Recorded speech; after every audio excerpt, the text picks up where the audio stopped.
नमस्कार, माइटिभी समाचारमा स्वागत गर्दछु। म मुस्कान समानी। समाचार सुरु गर्न प्रमुख समाचारका शीर्षकहरूबाट। राष्ट्रपति भण्डारी र प्रधानमन्त्री ओलीबाट बाइडेन र ह्यारिसलाई बधाई। गोकुल बास्कोटाले गरे नेकपा सचिवालय पुनर्गठनको प्रस्ताव। रेड पाण्डाको छाला सहित 6 जना पक्राउ। साथीको हत्या गरी भागेका 1 आरोपी पक्राउ। बेलकोट गढीका इन्जिनियर घुस सहित पक्राउ। अब समाचार विस्तारमा। राष्ट्रपति विद्यादेवी भण्डारीले संयुक्त राज्य अमेरिकाका राष्ट्रपतिमा निर्वाचित भएकोमा डेमोक्रेटिक पार्टीका नेता जो बाइडेन र उपराष्ट्रपतिमा निर्वाचित भएकी कमला ह्यारिसलाई बधाई दिएकी छिन्। ट्विट गरी राष्ट्रपति भण्डारीले उनीहरूको कार्यकालमा नेपाल अमेरिका बीचको द्विपक्षीय सम्बन्ध तथा जनस्तरको मित्रता अझै सुदृढ हुने विश्वास व्यक्त गरिन्। यसैगरी प्रधानमन्त्री केपी शर्मा ओलीले ट्विट गरी निर्वाचनमा प्रभावशाली र ऐतिहासिक विजय प्राप्त गरेकोमा बाइडेन र ह्यारिसलाई बधाई दिएका छन्। नेपाल अमेरिका सम्बन्धलाई अझ सुदृढ गर्न नयाँ अमेरिकी नेतृत्वसँग निकटमा रही काम गर्ने चाहना पनि प्रधानमन्त्री ओलीले व्यक्त गरेका छन्। पूर्व मन्त्री गोकुल बास्कोटाले नेकपा सचिवालय पुनर्गठनको प्रस्ताव गरेका छन्। बास्कोटाले सचिवालयमा पुराना भन्दा नयाँ पुस्ताका नेताहरूले बाहुल्यता रहने गरी पुनर्गठन गरी नेतृत्व नयाँ पुस्तामा हस्तान्तरण प्रक्रिया सुरु गर्न प्रस्ताव गरेका हुन्। उनले नयाँ पुस्तालाई नेतृत्व हस्तान्तरण र नेतृत्व विवाद अन्यका लागि पनि सचिवालयमा नयाँ पुस्ताको बाहुल्यता हुनुपर्ने उल्लेख गरेका छन्।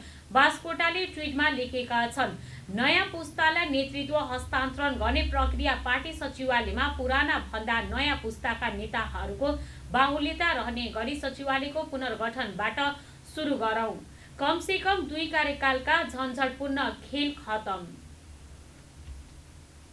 महानगरीय अपराध महाशाखाले दुर्लभ वन्य जन्तु रेड पाण्डाको छाला सहित 6 जनालाई पक्राउ गरेको छ। ललितपुर इमाडोल क्षेत्रमा केही व्यक्तिहरूले प्रतिबन्धित दुर्लभ रेड पाण्डाका छाला अवैध रूपमा बिक्री वितरण गर्नको लागि लुकाई छिपाई राखेको छ भन्ने विशेष सूचनाको आधारमा कार्तिक 21 गते महालक्ष्मी नगरपालिका 4 इमाडोल स्थित दीपक लिम्बुको घरबाट 6 जनालाई पक्राउ गरेको महाशाखाका प्रवक्ता प्रहरी उपरीक्षक एसपी ईश्वर कार्कीले बताएका छन्।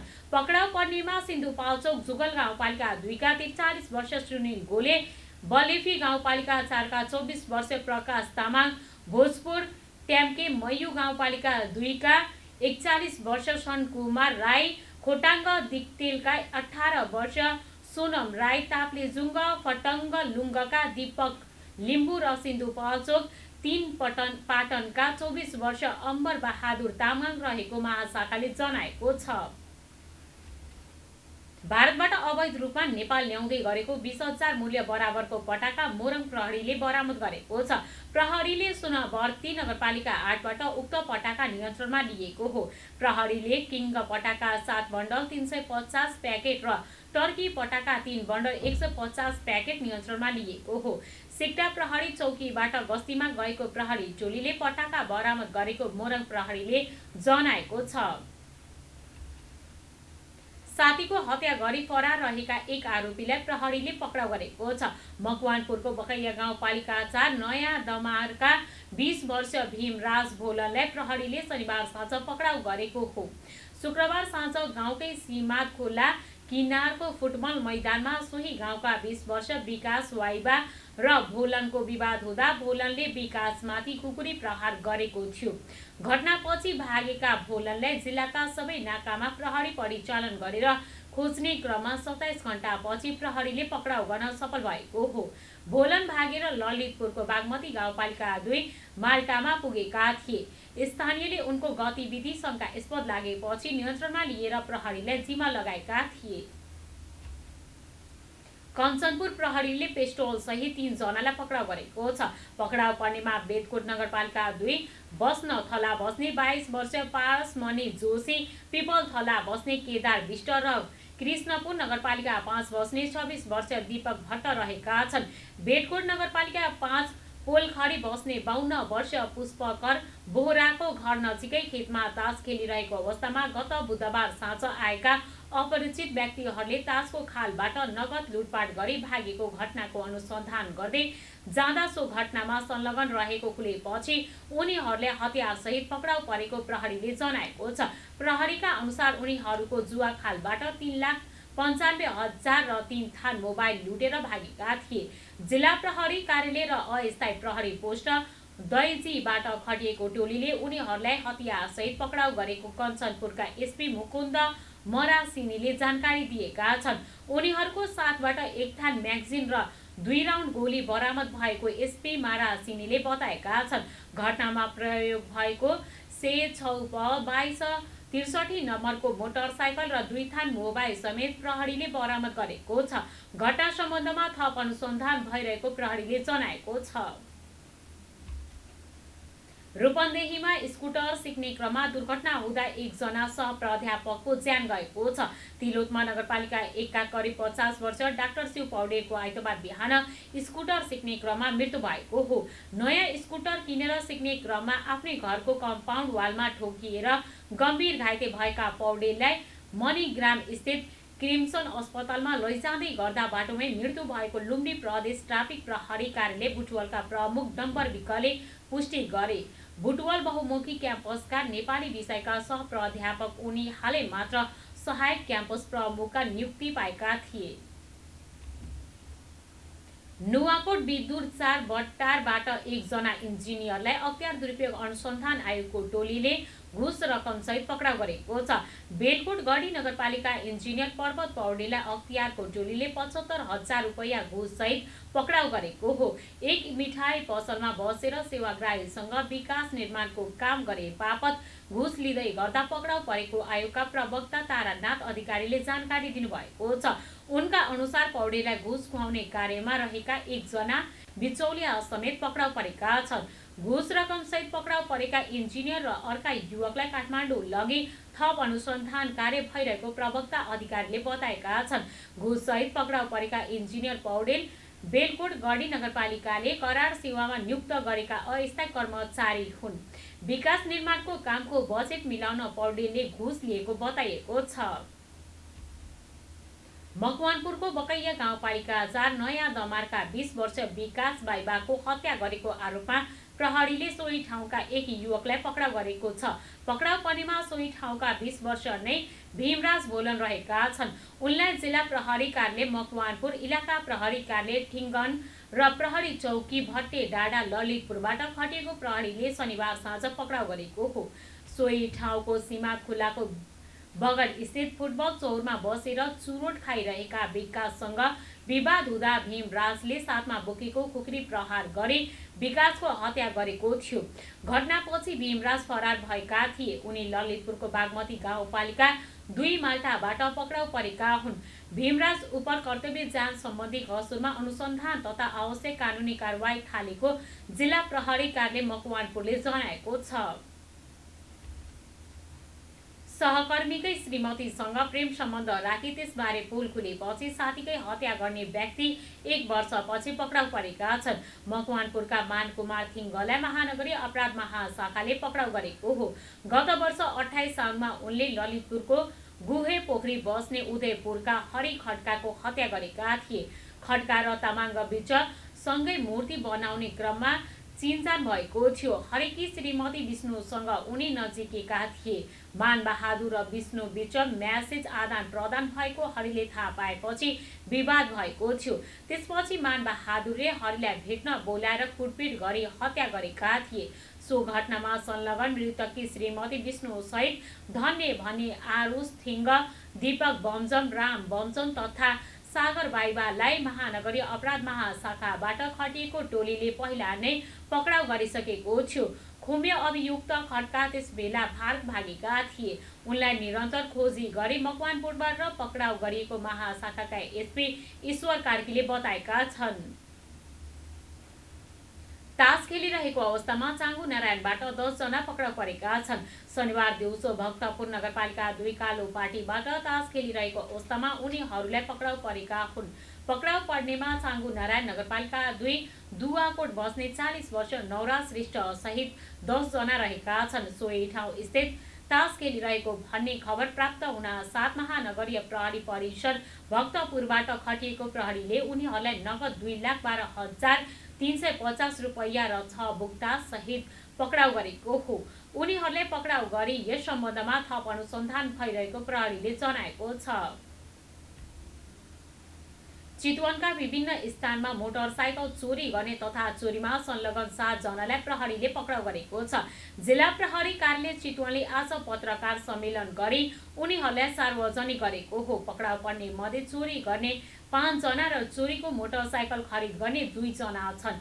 चोरी गर्नेहरू बाराका करैया माई गाउँपालिका 5 का विजय चौधरी, सोही ठाउँकै राकेश चौधरी, बारा जिल्ला कोल्बी नगरपालिका 7 का महेश चौधरी छन्। अन्य 2 जना चोरी गर्ने चितवनका हुन्। भरतपुर महानगरपालिका 11 का दिनेश गुरुङ र अर्का मनोज दराई रहेको प्रहरीले जनाएको छ। हेटौडा स्थित औद्योगिक क्षेत्रमा रहेको 75% भन्दा बढी उद्योगले गुणस्तर तथा नाप्तोल विभाग अन्तर्गतको निकायबाट नाप्तोल यन्त्र र काटाको जाँच अनुमति पत्र नलिएर सञ्चालन गरेको जनाएको छ। सो औद्योगिक क्षेत्रमा करिब 111 उद्योग रहेको तर 25 वटा उद्योगले मात्र उत्पादन गरेको सामानको बिक्री वितरणका लागि नाप्तोल अनुमति पत्र लिएको गुणस्तर तथा नाप्तोल क्षेत्रीय कार्यालय बिरगंजले जनाएको छ। कार्यालय प्रमुख शशि भूषण यादवका अनुसार उद्योगहरूले नाप्तोल यन्त्रको जाँच गराएर कारोबारका लागि अनुमति पत्र लिनुपर्छ र त्यसो नगर्दा कारवाहीमा पर्ने बताइएको छ। उनले कानुनी दायरामा नआउने उद्योगलाई नाप्तोल ऐन 2025 अनुसार कारवाही गरिने बताएका छन्। पटक पटक जानकारी गराउँदा समेत अटेर गरेकाले अनुगमन गरी कारवाही स्वरूप जरिवाना तथा मुद्दा दायर गर्ने उनको भनाइ छ। उपभोक्ता हितका लागि पनि नाप्तोल यन्त्रको कानुनी रूपमा जाँच आवश्यक रहेको छ। तौलमा ठगिने समस्या रहेको छ। हेटौडा औद्योगिक क्षेत्रमा चाउचाउ, बिस्कुट, खाद्यान्न, मैदा, दुग्ध पदार्थ, खानेपानी, मिनरल वाटर, साबुन, सर्फ, पेन्ट्स तथा निर्माण सामग्री लगायत अन्य उद्योगहरू सञ्चालनमा रहेको बताइएको छ। बारा, पर्सा, रौतहट, मकवानपुर र चितवन कार्यक्षेत्र रहेको सो क्षेत्रीय कार्यालयले चालु आर्थिक वर्षको कार्तिक 15 सम्ममा 2 दर्जन पेट्रोल पम्प तथा उद्योगको अनुगमन र निरीक्षण गरी नाप्तोल यन्त्रको जाँच तथा नवीकरण गरेको जनाएको छ। त्यस्तै कार्यालयले हेटौडामा डोर खटाई व्यावसायिक फर्महरूको नाप्तोल यन्त्रको दर्ता, नवीकरण, जाँच, जरिवाना र राजस्व सङ्कलन सुरु गरेको छ। कार्यालयका सहायक निरीक्षक वीरेन्द्र उपाध्यायको नेतृत्वमा आएको 4 कर्मचारी सहितको टोलीले 3 दिनमा 60 व्यावसायिक फर्मको नाप्तोल यन्त्रको नवीकरण गरेको छ। तोकिएको समयमा नवीकरण नगराउने 45 व्यावसायिक फर्मलाई जरिवाना र 3 वटा फर्मको नयाँ दर्ता भएको उपाध्यायले जानकारी दिनुभएको छ। प्रत्येक 2 वर्षमा ढक्क, तराजु र लिटर तथा डिजिटल इलेक्ट्रोनिक नाप्तोल यन्त्रको प्रमाणीकरण गराउनुपर्ने प्रावधान रहेको बताइएको छ। कार्यकारी अध्यक्ष सहित सचिवालयका 5 सदस्यले बैठक बोलाउन लिखित आग्रह गरेको अर्को दिन प्रधानमन्त्री एवं नेकपाका अध्यक्ष केपी शर्मा ओलीले पार्टीका वरिष्ठ नेता माधव कुमार नेपालसँग संवाद गरेका छन्। वरिष्ठ नेता नेपाललाई प्रधानमन्त्री ओलीले संवादका लागि बालुवाटार बोलाएका र उनीहरूबीच छलफल भइरहेको छ। छलफलमा नेपालले आफू निकट मानिने नेताहरू भीम रावल, सुरेन्द्र पाण्डे र रघुजी पन्तलाई पनि लिएर गएका छन्। बैठकको सहमतिका लागि लिखित आग्रह गर्दै बालुवाटार जाने 5 नेतामा कार्यकारी अध्यक्ष पुष्पकमल दाहाल, वरिष्ठ नेता झलनाथ खनाल, नेपाल उपाध्यक्ष वामदेव गौतम र प्रवक्ता नारायण काजी श्रेष्ठ थिए। बैठकमा नेता नेपालले ओलीको कार्यशैलीमाथि प्रश्न उठाएका थिए। त्यसको अर्को दिन ओलीले छलफलका लागि बोलाइएको नेपाल निकट एक नेताले बताएका छन्। यसअघि कार्तिक 5 र 11 मा प्रधानमन्त्री ओलीले नेता नेपाललाई भेटेर सहकार्यका लागि प्रस्ताव गरेका थिए, तर नेपालले लगातार पार्टीलाई विधि र पद्धतिमा चलाउन माग गर्दै आएका छन्। सुनसरीको रामधुनी नगरपालिका घर भएकी 18 वर्षीय किशोरीलाई प्रलोभन देखाएर बेच्नको लागि भारत लैजाने गिरोहका नायकसहित 3 जना पूर्वपक्षका लागि जेल चलान भएका छन्। अदालतको आदेशपछि पक्राउ परेका मोरङको लेटाङ्ग नगरपालिका 3 घर भई रामधुनी नगरपालिका 5 झुम्कामा बस्ने 22 वर्ष मानिका ढकाल र सप्तरीको विष्णुपुर गाउँपालिका 5 का 28 वर्ष सुमित कुमार मण्डल पूर्वपक्षको लागि मोरङ कारागार चलान भएका छन्। सोही मुद्दाका प्रतिवादी सप्तरीको टिलाठी कोइलाडी गाउँपालिका 1 का नाबालकलाई भने विराटनगर स्थित बाल सुधार गृह पठाइएको छ। उनीहरूले सुनसरीको रामधुनी नगरपालिकाका किशोरीलाई प्रलोभन देखाएर भारत बेच्न लैजान लागेको अवस्थामा विराटनगर 17 नेपाल र भारतको सीमा नाका इस्लामपुरबाट प्रहरी र साना साथहरू नामक संस्थाले उद्धार गरेको थियो। सोही क्रममा पक्राउ परेका मध्ये गिरोहका मुख्य नायके सुमित रहेको प्रहरीको अनुसन्धानबाट खुलेको छ। बेचिनबाट जोगाएर साना साथहरू नामक संस्थाको सम्पर्कमा आएकी किशोरीलाई भारतमा बलि दिन लगिएको आशंका गरिएको थियो।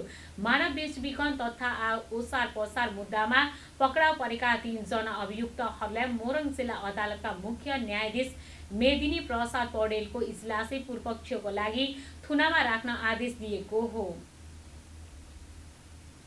प्रेस काउन्सिल नेपालले हत्या अपहरण जस्ता सार्वजनिक अपराधसँग जोडिएका विषयमा अनुसन्धान नै प्रभावित पार्ने गरी सञ्चार माध्यम तथा सामाजिक सञ्जालमा समाचार सम्प्रेषण नगर्न अपिल गरेको छ। काउन्सिलका सूचना अधिकारी रामचरण बोराद्वारा हस्ताक्षरित अपिलमा सार्वजनिक अपराधसँग सम्बन्धित व्यक्ति, साक्षी र पीडितको हकमा अनुसन्धान तहकिकात हुनुपर्ने नै विभिन्न सञ्चार माध्यममा साक्षी, पीडित र प्रमाण समेतको सुरक्षामा पर्याप्त ध्यान नदिई समाचार सम्प्रेषण हुँदा पीडित एवं साक्षीहरू असुरक्षित हुने र सत्य तथ्य छानबिन लगायत समग्र न्यायाधीश प्रक्रियामा असर पार्न जाने उल्लेख छ। यस्ता समाचार सम्प्रेषण गर्दा पत्रकार आचार संहिता 2076 पहिलो संशोधन 2076 को दफा 4 को उपदफा 9 र 5 को उपदफा 4 उल्लङ्घन हुने हुँदा संवेदनशील हुन काउन्सिलले आग्रह गरेको छ। अपराधजन्य घटनासँग जोडिएका व्यक्ति, साक्षी र पीडितको हकमा अनुसन्धान पूर्व नै सञ्चार माध्यमबाट नाम सार्वजनिक नगर्न र नगराउन आम सञ्चार माध्यम, पत्रकार र प्रयोगकर्तालाई अपिल गरिएको छ। कतिपय मिडियाले साक्षी, पीडित र प्रमाणको सुरक्षामा ध्यान नदिई समाचार सम्प्रेषण गर्दा पीडित र साक्षीले असुरक्षित महसुस गरेको तथा घटनासँग जोडिएका पीडित र साक्षीको नाम अनुसन्धान हुनु पूर्व नै सञ्चार माध्यममा सार्वजनिक हुँदा गोपनीयता र शान्ति सुरक्षामा गम्भीर असर परेकाले हत्या अपराध जस्ता घटनाका विषयमा आएका समाचार सामग्रीमा ध्यान आकर्षण भएको जनाएको छ। प्रदेश 2 का भौतिक पूर्वाधार विकास मन्त्री जितेन्द्र सोनाले संघीय सरकारले प्रदेशलाई अधिकार दिन नचाहेको बताउनु भएको छ। बाराको विश्रामपुर गाउँपालिका वार्ड नम्बर 2 स्थित पक्की पुलको उद्घाटन गर्नुहुँदै मन्त्री सोनाले कम्युनिस्ट पार्टीको सरकार संघीयता विरोधी रहेको आरोप लगाउनु भएको थियो। मन्त्री सोनाले प्रदेश सरकार विकास निर्माणको काममा पछि नपर्ने दाबी गर्नुहुँदै मुलुकको विकासमा संघीय सरकार बाधक बन्ने गरेको बताउनु भएको थियो। वार्ड अध्यक्ष अजय गुप्ताको सभापतित्वमा सम्पन्न उद्घाटन समारोहमा राम इकबाल परवानीपुर गाउँपालिकाका प्रमुख हरि नारायण शाह, प्रसौनी गाउँपालिका प्रमुख भोला गुप्ता लगायतको सहभागिता रहेको थियो। अब अन्तर्राष्ट्रिय खबर। जो बाइडेन अमेरिकाको 46औं राष्ट्रपति बन्ने भएका छन्। डेमोक्रेटिक पार्टीका उम्मेद्वार बाइडेनले रिपब्लिकन पार्टीका उम्मेद्वार तथा वर्तमान राष्ट्रपति डोनाल्ड ट्रम्पलाई हराएका हुन्। बीबीसीको अनुमान अनुसार महत्त्वपूर्ण मानिएको पेन्सिल्भेनिया राज्यमा बाइडेनले जित हात पारेका छन्, जसले बाइडेनलाई व्हाइट हाउसमा पुग्न चाहिने 270 इलेक्टोरल कलेज भोटको आँकडा पार भएको छ। BBC, New York Times, Fox News लगायतको गरेको यो अनुमान ती राज्यहरूको परिमाणमा आधारित छ जहाँ भोट गणना सकिसकेको छ र केहीमा अन्तिम चरणमा छ। अमेरिकामा राष्ट्रपतीय निर्वाचनबाट 538 इलेक्टोरल कलेज प्रतिनिधिहरू छानिन्छन्। अमेरिकामा राष्ट्रपति बन्न 270 इलेक्टोरल भोट आवश्यक पर्छ। निर्वाचनको सुरुवाती नतिजामा भने बाइडन केही महत्त्वपूर्ण निर्णायक राज्यमा पछाडि देखिएका थिए। पेन्सिल्भेनिया, विस्कोन्सिन, मिशिगन र जर्जियाको नतिजा उल्ट्याउँदै राष्ट्रपतिमा आफ्नो स्थान सुरक्षित गरेका हुन्। यद्यपि रिपब्लिकन पार्टीका डोनाल्ड ट्रम्पले केही राज्यमा पुनः मतगणनाको माग गर्दै अदालती प्रक्रिया सुरु गरेका छन्। यसले अमेरिकी राष्ट्रपतिको विवाद भने अझै केही समय चल्न सक्ने देखिएको छ। अब खेल खबर। फ्रेन्च लिग 1 फुटबलमा पेरिस सेन्ट जर्मन पीएसजीले शानदार जित निकालेको छ। शनिबार राति भएको खेलमा रेनसमाथि पीएसजीले 3-0 को विजय हासिल गरेको हो। पीएसजीलाई शानदार जित दिलाउनको लागि एन्जल डी मारियाले 2 गोल र 1 असिस्ट उपलब्ध गराएका थिए। 1 गोल भने मोइजे केअनले गरेका थिए। चोटका कारण मुख्य फरवार्ड द्वय नेमार र केलियन एम्बापे भने टोली बाहिर छन्। घरेलु मैदानमा भएको खेलमा मोइजे केअनले गोल गर्दै पीएसजीलाई अग्रता दिलाएका थिए। उनले खेलको 11औं मिनेटमा डी मारियाको पासमा गोल गर्दै पीएसजीलाई अग्रता दिलाएका थिए। त्यस्तै 21औं मिनेटमा एन्जल डी मारियाले गोल गरे। उनले हेरेराको पासमा गोल गर्दै पहिलो हाफमा पीएसजीलाई 2-0 को अग्रता दिलाए। दोस्रो हाफमा थप 1 गोल पनि उनले नै गरे। उनले खेलको 73औं मिनेटमा गोल गरेका हुन्। डाग्बाको पासमा डी मारियाले व्यक्तिगत दोस्रो गोल गर्दै पीएसजीलाई 3-0 को सहज जित दिलाएका छन्।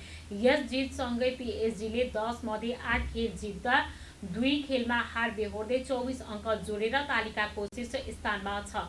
समान खेल खेलेको पराजित रेनेस भने 18 अङ्कसहित तेस्रो स्थानमा छ।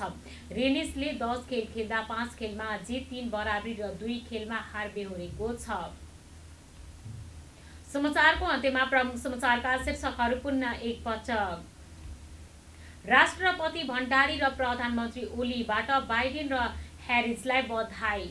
गोकुल बास्कोटाले गरे नेपाल सचिवालय पुनर्गठनको प्रस्ताव। रेड पाण्डाको छाला सहित 6 जना पक्राउ। साथीको हत्या गरी भागेका 1 आरोपी पक्राउ र बेलकोट गढीका इन्जिनियर घुस सहित पक्राउ। माइटिभी समाचार अहिलेलाई यति नै। अर्को समाचारको साथमा पुनः उपस्थित हुने नै छौँ। तबसम्मका लागि समाचारका सम्पूर्ण युनिटसँगै म मुस्कान समानी पनि बिदा चाहन्छु। संसार जगतको सहयात्री माइटिभी हेर्दै रहनुहोला। नमस्कार।